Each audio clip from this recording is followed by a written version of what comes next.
What's up, YouTube? Lucky Tattooing here, and today we're going to talk about my A90 Supra and why I bought it. So we're just going to jump right in. I know my garage is an absolute mess, so don't pay attention to that, but the Supra is kind of clean. She's pretty. But let's discuss and talk about why I chose to purchase this vehicle.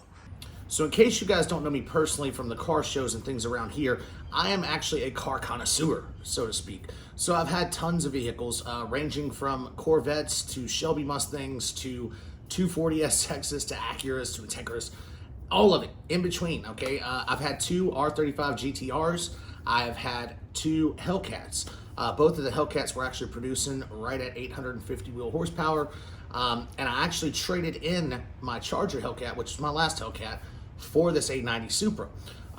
Right before that, I had the R35, a 2016 that I traded in for a 2019 R35 just because I like the updated features on them.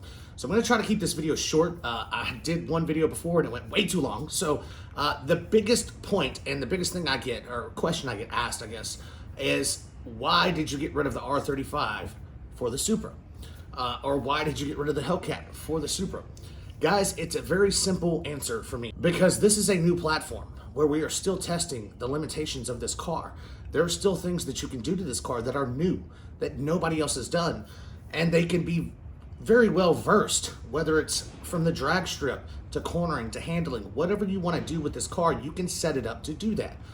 And it's a blast to drive. So I guess to get on to my next point was the R35 for me, and I love the R35 GTR. I wouldn't have bought two of them if I didn't, I promise you.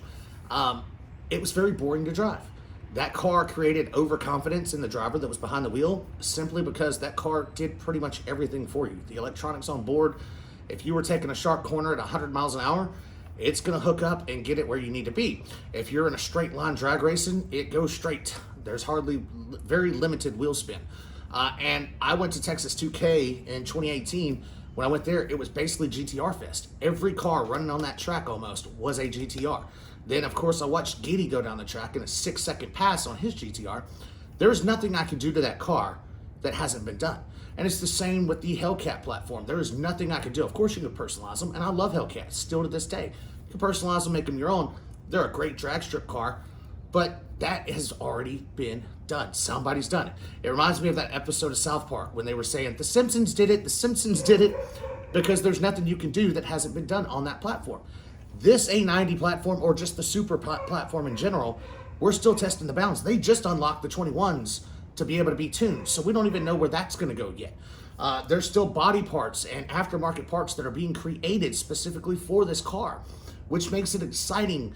It's like pioneering the auto sport world right now, and you're not just having something that's still stagnant, because for the most part, this is a fairly new car. I went with full intent of keeping my Hellcat that day when I went to the car lot. I got behind the wheel of my Supra, and literally within 20 minutes of driving it, I was inside making a deal, trading in my Hellcat for this car. It was just that great of a driving experience. So the driving experience is awesome behind this vehicle, as well as the mods and support and things that we are just now being able to test the boundaries. You know, and of course you're going to catch a little hate where people are like, oh, it's a BMW. It's the stupidest thing I've ever heard. Great. Yeah, BMW had to partner up with them to make the car and to make the engine and make it, because in the past however many years, we haven't had Toyota come out with a straight six engine that supports modification. They haven't recreated any good engines, and putting a 2J in this car just isn't applicable. The 2J, God love the engine, but it's a dinosaur compared to new age and modern cars. We have to move forward. We have to progress. This B58 does what the 2J did for its time period. We're learning the limitations. They're right around 750 to 800 wheel horsepower on a stock block. We're getting there, guys. You're seeing it happen right now. The same thing that happened with the 2Js and all of those other great engines that we figured out could handle a ton of boost and be powerful and playful and have fun with and looked good. So it's not a question to me whether I wanted to trade a GTR or a Hellcat for this car, because I love that it is a new platform that we are still testing the capabilities of, and I am a part of that movement now. I'm able to say, hey, I'm a part of testing these Supras. I'm a part of seeing what they can really handle and what they can do. So like I said, guys, if you're having any questions, any doubts about possibly getting one or looking at one, sorry, this dog is barking.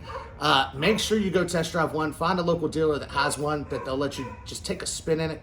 See what you think. It might not be for everybody. You might tell me I'm crazy for getting rid of a GTR for this, but those are my points, guys. And I just wanted to come on here and kind of talk about that because a lot of people have asked me that, and some people act like I'm totally mental when I tell them, you know, the car swap ups that I've done. So if you guys are looking into one, definitely go drive it. Make sure you like, comment, subscribe. Anything you want to ask me about my Supra, definitely put it in the comments. I answer everybody back, so I would love to help you out. And if there's anything you need to know, I'm here for you. Thanks for watching. We'll catch you next time.